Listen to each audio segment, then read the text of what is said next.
رضی اللہ تعالیٰ عنہ، تو انہوں نے نماز ادا کی جلدی جلدی، اور جب جانے لگے تو نبی رحمت صلی اللہ علیہ وسلم نے انہیں اپنے پاس بلایا اور فرمایا ارجع فصلی فإنک لم تصلی، تم اپنی نماز کو دہراؤ، اس کو لوٹاؤ، دوبارہ پڑھو، تمہاری نماز نہیں ہوئی۔ تو ان صحابی نے دوبارہ نماز پڑھی۔ نبی رحمت صلی اللہ علیہ وسلم نے پھر یہی کہا ارجع فصلی فإنک لم تصلی۔ اب انہوں نے تیسری بار پڑھی، اور پھر جب جانے لگے تو نبی رحمت صلی اللہ علیہ وسلم نے وہی بات دہرائی ارجع فصلی فإنک لم تصلی۔ تو پھر وہ اصحابی رضی اللہ تعالیٰ عنہ کہنے لگے یا رسول اللہ مجھے تو ایسے ہی آتی ہے۔ پھر نبی رحمت صلی اللہ علیہ وسلم نے انہیں نماز خود پڑھ کر کے بتائی کہ کیسے نماز پڑھنی ہے، قیام کو کیسے، اس میں جو تلاوت ہے کیسے ٹھہر ٹھہر کر کرنی ہے، پھر رکوع کو کیسے آرام سے کرنا ہے، اور پھر اس کے بعد دوبارہ قوموں میں کھڑا ہونا ہے، اور پھر سجدہ کرنا ہے، ایک سجدہ، پھر اس کے بیچ میں بیٹھنا ہے آرام سے، پھر دوسرا سجدہ کرنا ہے، پھر کھڑا ہونا ہے، دوسری رکعت کو ادا کرنا ہے، پھر بیٹھنا ہے تشہد میں، ساری چیزیں انہوں نے سلام پھیرنے تک بتائی۔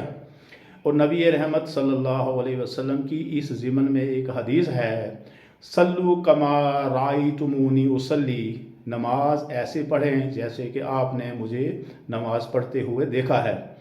تو لہٰذا نماز میں آہستگی درکار ہے، نماز میں دل جمی درکار ہے، نماز میں خشوع جو ہے وہ درکار ہے، اس میں یکسوئی درکار ہے۔ یکسو ہو کر نماز نہیں پڑھیں گے، اس طرف دھیان نہیں دیں گے کہ نماز ہم پڑھ رہے ہیں لیکن خیال کہیں اور ہے، جلدی جلدی کرنے کے لیے کہ بھائی کوئی اور کام کریں گے۔ سب سے بڑا کام تو نماز ہے جو کہ پاک پروردگار کا حکم ہے۔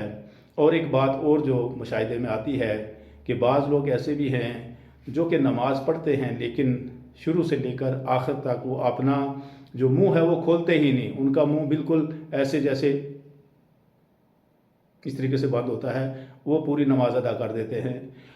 جبکہ پڑھنے کے لیے ضروری ہے کہ انسان کے ہونٹ بھی ہلے، اس کی زبان بھی ہلے، مخارج سے جہاں جہاں سے لفظ نکلنا ہے وہ وہاں سے نکلے، اور اتنی آواز ہو کہ نماز پڑھنے والا اپنے کانوں سے جو لفظ ادا کیے ہیں، اس نے جو قرات کی ہے یا جو دعا کی ہے وہ اس کو سن لے۔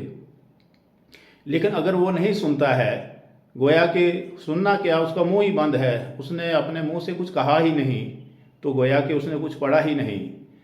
جو اندر اندر وہ سوچ رہا ہے وہ پڑھ نہیں رہا ہے۔ نماز پڑھنے کے لیے ضروری ہے۔ پڑھنا کسے کہتے ہیں؟ زبان سے ادا کرنا الفاظ کو، اس کو پڑھنا کہتے ہیں۔ تو لہٰذا اس نے نماز سوچی ہے، اس نے پڑھی نہیں ہے۔